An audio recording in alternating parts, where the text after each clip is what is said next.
उत्तर प्रदेश में 2022 में होने वाले चुनाव को लेकर चुनावी शंखनाद शुरू हो चुका है और प्रधानमंत्री नरेंद्र मोदी आज शाहजहांपुर में गंगा एक्सप्रेसवे का शिलान्यास कर रहे हैं। इसके साथ ही वो एक विशाल जनसभा को संबोधित करेंगे। ऐसे में तमाम व्यापारी बरेली के यहाँ हमारे साथ मौजूद हैं, आलमगीरगंज में हम मौजूद हैं और इनसे बात करेंगे कि गंगा एक्सप्रेसवे का कितना फ़ायदा व्यापारियों को होगा, मोदी सरकार को इससे कितना फ़ायदा मिलेगा, क्योंकि चुनाव का समय है। और ऐसे में तमाम यहाँ पे लोग हैं, उनसे बात करते हैं। राज भाई, आपसे जानना चाहेंगे, गंगा एक्सप्रेस बन रहा है, आप लोग व्यापारी हैं, क्या लगता है व्यापार को पंख लगेंगे? बिल्कुल पंख लगेंगे। जब इस तरीके के विकास, इस तरीके का इंफ्रास्ट्रक्चर भारतवर्ष में तैयार होता है तो व्यापार को पंख ही लगते हैं, क्योंकि व्यापार को पंख लगने के लिए एक ट्रांसपोर्टेशन की आवश्यकता होती है। वह ट्रांसपोर्टेशन हमको इस तरीके के 6 लेन, इस तरीके के 8 लेन हाईवेज से हमको वो तेज़ी मिलती है। हम लोगों को प्रतापगढ़ तक का रूट मिलेगा, इधर हमको पूरा रूट मिलेगा।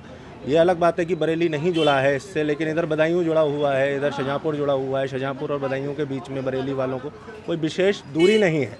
हमको वह दूरी तय करने में ज़्यादा समय नहीं लगता है। तो जब हमको इस चीज़ का हम उस पर पहुंच जाएंगे तो वह चीज़ हमें मिलेगी और वह तेज़ी, वह रफ्तार जरूर भारत व्यापार को प्राप्त होगी बरेली। क्या लगता है कि ये एक राजनीतिक स्टंट नहीं है, क्योंकि चुनाव का समय आ गया है, ऐसे में चुनाव में समय कुछ रह नहीं गया है, तब उसका शिलान्यास हो रहा है? नहीं, इसमें कोई राजनीतिक स्टंट नहीं है। कोई भी काम करने में थोड़ा टाइम लगता है। किसी का भी कोई मकान बनाएगा तो उसे बनने में टाइम लगता है। तो ये जो भी प्रोसेस है, प्रोसेस के बाद पूरा होने में जो भी ये टाइम आया है, तो ऐसा नहीं है चुनावी स्टंट है।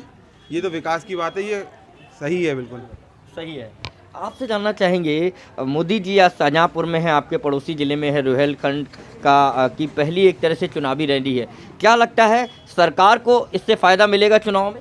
पूरा फ़ायदा मिलेगा। जो भाजपा सरकार में जितना विकास हुआ है, किसी सरकार में इतना विकास नहीं हुआ। हर गली मोहल्लों, पहले हमें ये लगता था यहाँ से निकले नहीं है, यहाँ वहाँ से सोचना पड़ता। अब हर गली मोहल्लों तो निकल जाते हैं, हमें कोई रुकावट कहीं पर भी नहीं आती है। जय भाजपा, तय भाजपा। ये जो गंगा एक्सप्रेस वे बन रहा है, क्या लगता है कि क्योंकि आप सब लोग व्यापारी हैं और अभी क्योंकि सड़कें चौड़ी नहीं हैं, इस वजह से तमाम दिक्कतों का सामना भी करना पड़ता है, लेकिन जब ये एक्सप्रेस वे बन जाएगा तो किस तरीके से आप लोगों को उसका फ़ायदा मिलेगा? देखिए, बरेली और लखनऊ के बीच में शाहजहांपुर जो ये पड़ता है स्टेशन, इसमें ये जो चीज़ आज उपलब्धि मोदी जी देने जा रहे हैं, इससे निश्चित रूप से हम लोग को फ़ायदा होगा, क्योंकि ऑन द वे है और दोनों तरफ की फ्लाइंग ईजी हो जाएगी। तो ये लग नहीं रहा कि चुनावी स्टंट है? नहीं, मोदी जी की उपलब्धियां निरंतर चल रही हैं और लगातार हर दिन हम कोई ना कोई अच्छी बात सुनते हैं। ये उसी का ही एक हिस्सा है, कोई चुनावी स्टंट दूर दूर तक नहीं है। क्या लगता है कि उत्तर प्रदेश में 2022 में जो चुनाव है, एक बार फिर से सरकार की वापसी होगी या समाजवादी पार्टी की सरकार बनेगी?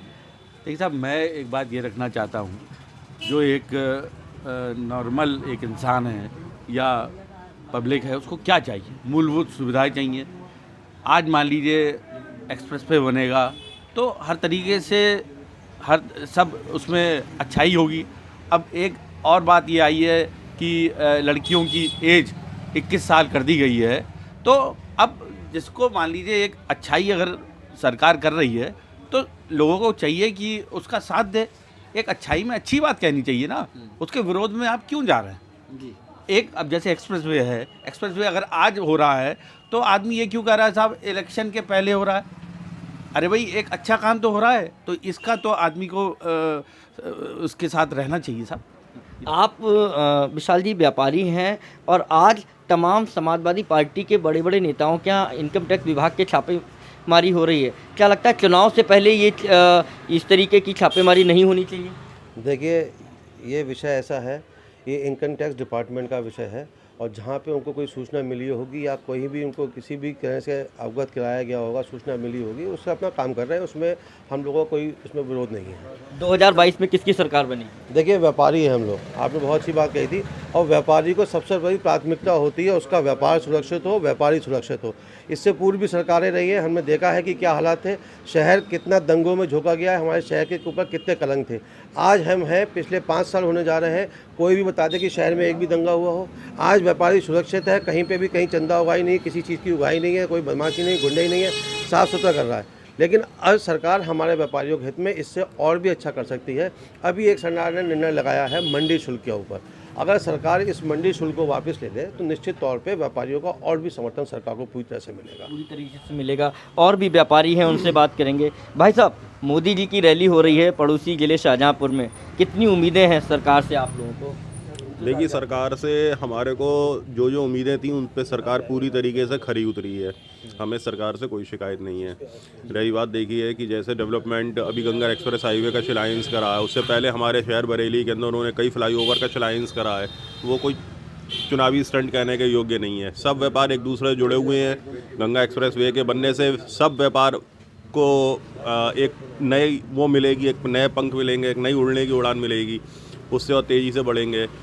तो इसलिए हमें सरकार से किसी भी तरह 2022 में किसकी सरकार बनेगी? सर मैं तो उम्मीद करता हूँ भाजपा की सरकार बनेगी, क्योंकि काफ़ी अच्छे काम कर रही है। भ्रष्टाचार में भी साहब पहले से रोक लगा है। कई लोगों से मेरी बात हुई, जैसे ई टेंडर प्रक्रिया जो उन्होंने करी है, इससे जो बड़े बड़े ठेके होते थे और ठेकेदारों को साहब जो है पहले भ्रष्टाचार में लिप्त होना पड़ता था, उससे बहुत फ़ायदा हुआ है। बाकी जो इंफ्रास्ट्रक्चर बना रहे हैं बढ़िया, तो उससे तो निश्चित रूप से फ़ायदा होगा। हमारे उद्योग को भी पंख लगेंगे और हम लोगों को भी अच्छी आने जाने की सुविधा मिलेगी। क्या लगता है 2022 में किसकी सरकार बनेगी यूपी में? देखिए, चाहे सरकार कोई भी बने उससे कोई फ़र्क नहीं पड़ता, लेकिन जो विकास के कार्य हैं उनसे बहुत फ़र्क पड़ता है। आज जो भाजपा के रहते बरेली के अंदर इतना विकास हो गया है। आप देख सकते हैं कि बरेली में फ़्लाइट की कनेक्टिविटी चालू हो चुकी है। ये एक बहुत बड़ी उपलब्धि है।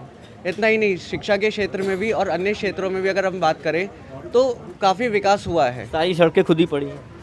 सर देखिए, हर चीज़ को बनने में समय लगता है, लेकिन कहीं ना कहीं बरेली की जनता के लिए सुविधा मुहैया कराई जा रही है। जनता वो चीज़ नहीं समझ पा रही। और भी व्यापारी हैं। भाई साहब, 2022 में चुनाव है और उससे पहले क्योंकि चुनाव नज़दीक है और शाहजहाँपुर में आज मोदी जी की रैली है, किस तरीके से देखते हैं? गंगा एक्सप्रेस वे का शिलान्यास भी हो रहा है।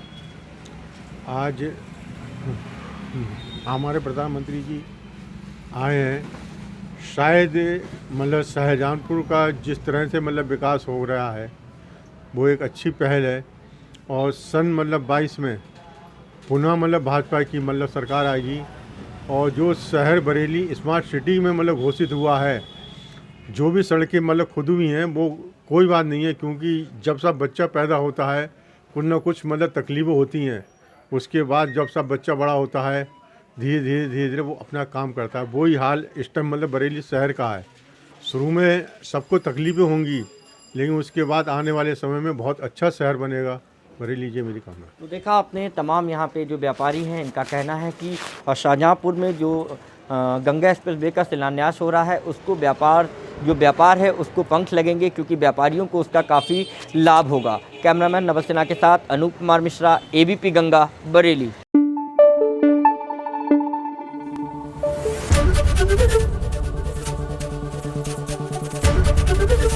ABP गंगा, खबर आपकी, जुबान आपकी।